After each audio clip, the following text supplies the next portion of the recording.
33 कोटि देवता तुम्हारी किस्मत में जो लिखा है वो देंगे। 33 कोटि देवता का काम है तुम्हारा भाग्य लिखना, पर केवल एक महादेव का काम है तुम्हारे भाग्य को बदल देना। तुम्हारी जिंदगी में दुख लिखा है, कब वो सुख लिख दे उसका कोई भरोसा नहीं। ये सिर महादेव की पिंडी को लोग लगाते, कई लोगों को देखा होगा तुमने। बोलो कभी देखा कि नहीं देखा? अरे बोलो, जम के बोलो जरा, देखा? ये सिर लोग महादेव की पिंडी को लगा देते हैं, ये सिर महादेव के शिवलिंग को लगा देते हैं। क्यों लगा देते हैं? क्यों? ये ललाट पर जो दुख लिखा है, ललाट पर जो भाग्य में तकलीफें लिखी हैं, किस्मत में जो लिखा है, बेकार कुछ लिख दिया, शिव के शिवलिंग को ये शीश लग जाए, महादेव का स्पर्श मात्र हो जाए, ललाट पर लिखा उल्टा भी सुल्टा हो जाता है, सीधा हो जाता है। मंदिर से मिले हुए फूल को कहां लगाना चाहिए, कहां रखना चाहिए? मंदिर से कोई पंडित जी आपको फूल दे देता है, उस फूल को सबसे पहले कहां लगाना चाहिए, कहां रखना चाहिए?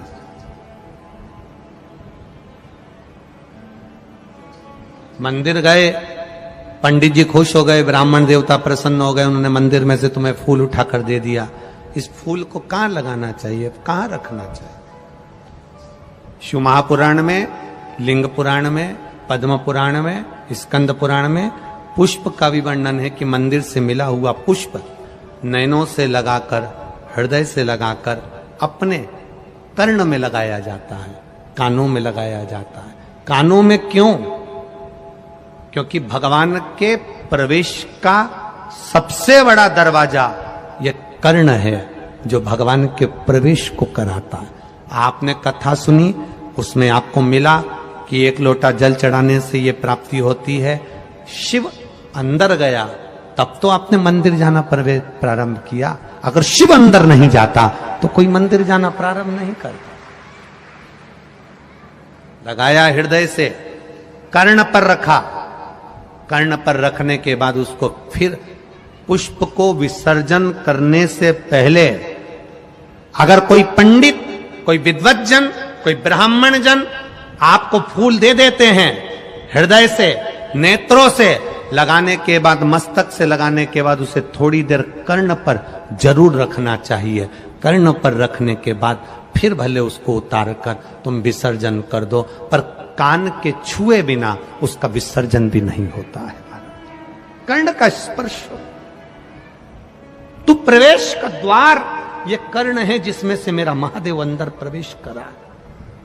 शिव महापुराण में भगवान शंकर के बहुला गाय के पेट में प्रवेश करने की कथा आती है, कान के द्वारा। स्त्रियों को सबसे ज्यादा सुंदर आभूषण पहनने की अगर सुंदरता लगती है तो वो कान में ही लगती है। कभी तुमने सुना 16 संस्कार में एक संस्कार है कर्ण छेदन संस्कार? कौन सा?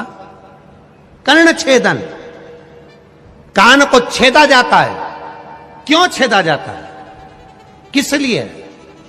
क्या जरूरत पड़ गई इस कानों को छेदने की?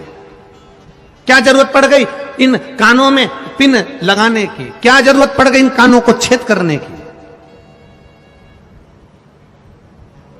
एक लड़की की शादी करने से पहले उसके कानों को छेद दिया जाता है। बाल्यावस्था में कन्या को, बेटी को कानों में छेद दिया जाता है।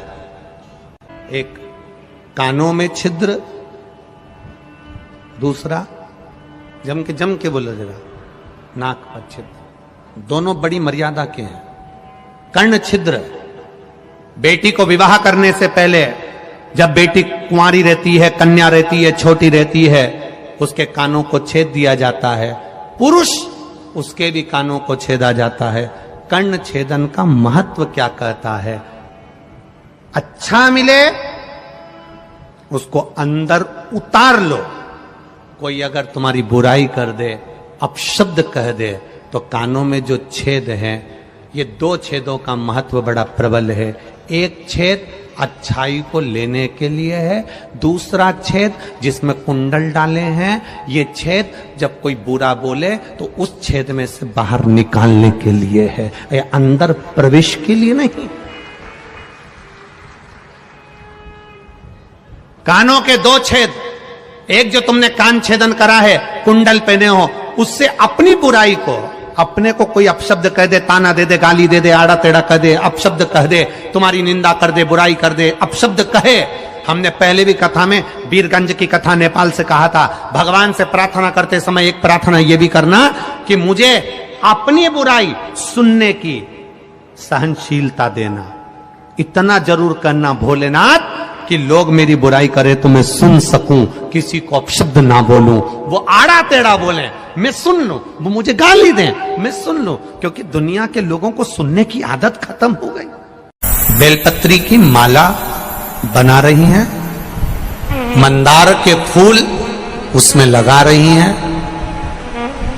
बेलपत्री की माला में सुई का प्रयोग नहीं होता, तुलसी की माला में सुई का प्रयोग नहीं होता। जरा ध्यान देना, शमी